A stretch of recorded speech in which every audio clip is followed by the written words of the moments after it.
It all seemed like an easy job. Take care of a house while the owners were away and feed their 4 cats. The family paid well, and for someone trying to save up to get out of a difficult situation, it was the perfect setup. The job seemed too simple to be true, and maybe that was the first thing that should have alerted me. The house was large, imposing, and old, but recently renovated. The mix of modern furniture with period pieces gave the house a somber elegance, as though it had seen many things over the years. The walls were filled with framed pictures, old and new, mixed in a way that created a peculiar, enchanted atmosphere, as if each piece held its own story. When I first walked in, a chill ran down my spine, something subtle but unusual. A shiver that didn't match the stifling heat outside, as if the house, despite all its beauty, had something strange hidden within its walls. They showed me around the house with a peculiar calm, almost as if they already knew exactly what they were going to say and do. They pointed out the main rooms, explained the cat's routine, and gave me all the necessary instructions. 3 of the cats were calm and lazy. They slept for hours in their favorite spots, seeming more ornamental than pets. But the smallest one, a young black cat with shiny fur, was different. He had a peculiar electric energy, as if he was always waiting for something. Something he knew and I didn't. He would hide in the most unusual places, almost as if he enjoyed playing hide and seek. I saw him sneak behind curtains, under chairs, or even inside the sofas, with his big eyes fixed on me as though studying me. There was something in the way he looked at me that seemed too human. His eyes were deep, as if they carried centuries of wisdom, or something darker. Something that sent chills down my spine every time he stared at me for too long. At the end of the tour, one of the owners made a quick, almost disinterested comment about the basement. "Ah, the basement," he said. "It's best not to go down there. It's locked at all times and there's no need for you to enter. Just take care of the cats and everything will be fine." He said this as if it were a mere formality, but something about his words made the atmosphere feel heavier. It wasn't the warning that scared me, but the way he said it, as though he already knew what I might find if I decided to explore. Something in that house wasn't right, but I couldn't quite put my finger on it. In the first few days, the house seemed calm, like any other. I got used to the creak of the wooden floorboards with every step I took, and the sound of the trees swaying outside, which at night became a distant murmur, as if the wind were trying to tell me a secret. The place had a comforting quality during the day, but as the sun set and night fell, the silence of the house grew deep, almost oppressive. It was as if the silence itself was waiting for something. When the lights went out and I lay in bed, the air seemed heavier. I needed to leave the TV or music on to try to fight the deep silence. It was as if the house was waiting for me to hear something. Something I didn't want to hear. Still, a growing sense of unease began to creep in. It felt as though something invisible was watching me. No matter how loud I turned up the TV or how hard I tried to focus on something else, something in the house made me feel like I wasn't alone. The worst part was that with each passing night, that feeling seemed to grow. It was as though I was being introduced, slowly and carefully, to a presence that had no name. On the 3rd night, the first truly strange thing happened. I was watching TV in the guest room, trying to distract myself from everything that was beginning to unsettle me, when suddenly, the TV turned off by itself. I looked at the remote, but it was far away, on the nightstand. It was clear I hadn't touched it. Before I could get up to check what was happening, the TV turned on again, but this time it only showed static. That blank, crackling screen emitted a high-pitched sound, like a subtle scream, and a chill ran up my neck. It was impossible to ignore the feeling that something was wrong.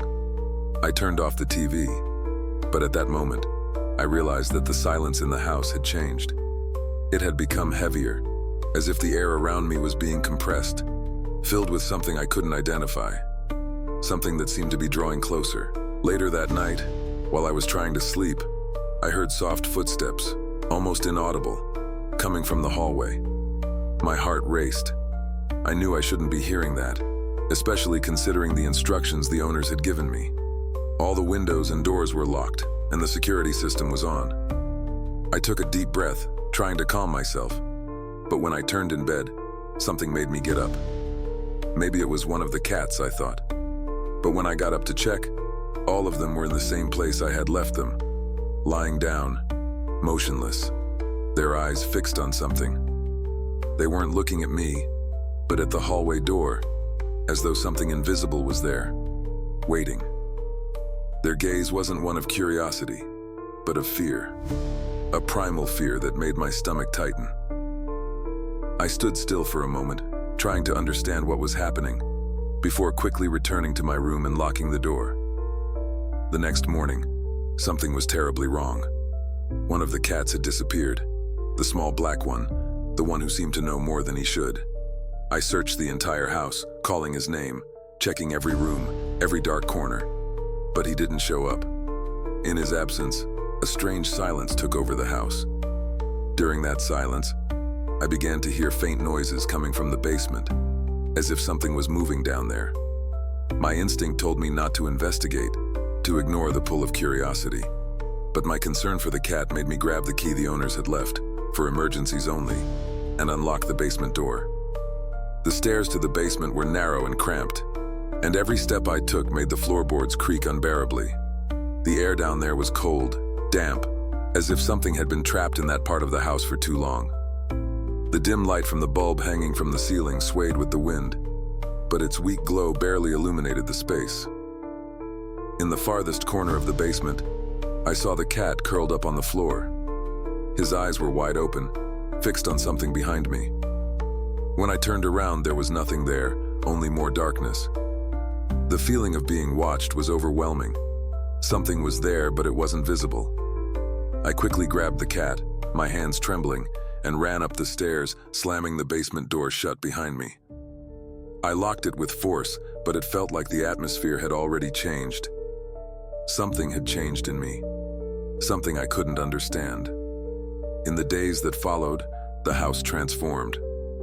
The other cats started acting strangely, more agitated. They gathered in one spot in the house, all of them staring intently at the empty corners. Sometimes it seemed like they were watching something I couldn't see.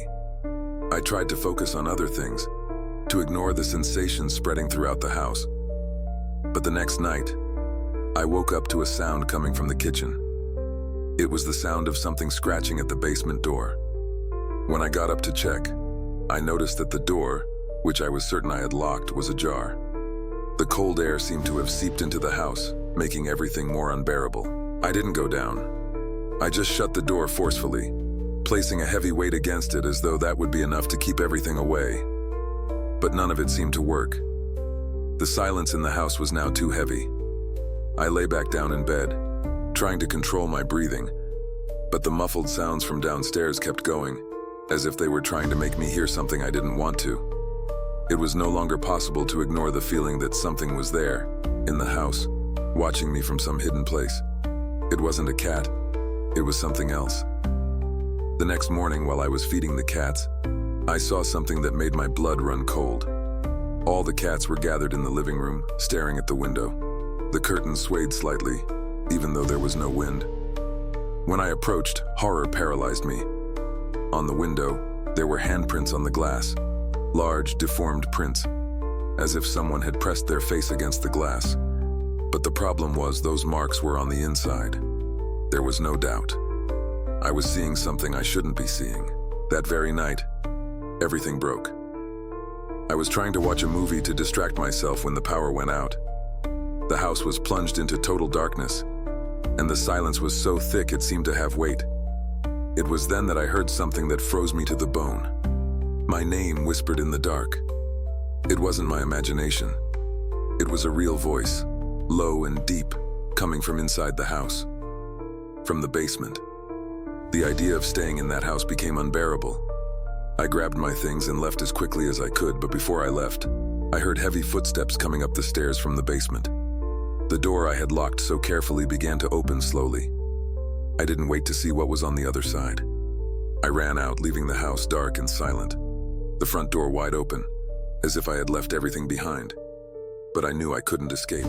The next day, I returned to the house just to feed the cats and clean up the mess. But every step I took inside felt heavier. The house was quieter now, darker, oppressive. The cats were nowhere to be found, hiding in some corner. The silence from the basement was absolute, but the feeling of being watched was stronger than ever. Something was still in that house, waiting. On my final day, I returned the keys and left a note for the family. I thanked them for the opportunity, but explained that I couldn't continue the work. I didn't go into detail. There was no way I could explain what I had experienced without sounding insane. As I walked away from the house, I looked back and saw a shadow in the second-floor window. I knew no one was there, but the shadow was still there watching me. Even now, years later, that house still appears in my nightmares. The whisper of my name still echoes in my mind, and sometimes when I'm alone, I feel that same presence watching me. Something in that house didn't want me to stay, but it also didn't want me to leave. And I know deep down that it's still there waiting.